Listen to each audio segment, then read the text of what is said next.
নমস্কার বন্ধুরা, সত্য কথা চ্যানেলে সবাইকে স্বাগত জানাই। আজকে একটি খুব গুরুত্বপূর্ণ টপিক নিয়ে আলোচনা করব।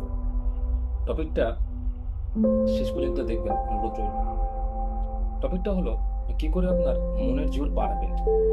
দেখুন, আমাদের দৈনন্দিন জীবনে আমরা প্রতিদিন প্রচুর কাজ করতে হয়, প্রচুর চিন্তা ভাবনা করতে হয়।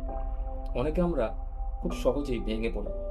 ধরুন, ভাগ্য বিড়ম্বনা যদি হয়ে থাকে, তাহলে সবাই আমরা খুব সহজেই ভেঙে পড়ে নিজে খুব হতাশ হয়ে যাই যে কি হবে, কি করব, কোথায় যাব, কি আমাকে সাহায্য করবে, আমার ভবিষ্যৎ কি হবে। এসব চিন্তা করে আমরা নিজের মন ভেঙে যাই এবং আমাদের শরীরও ভাঙতে শুরু করে। দেখুন, একটা কথা খুব বিচার্য বিষয় যে শরীরের সঙ্গে আমাদের মনটা কিন্তু খুব জড়িত। মন যদি ভেঙে যায়, আমাদের শরীরও কিন্তু ভেঙে যায়। তো মনটাকে চাঙ্গা করবেন কি করে, আজকে আমি একটি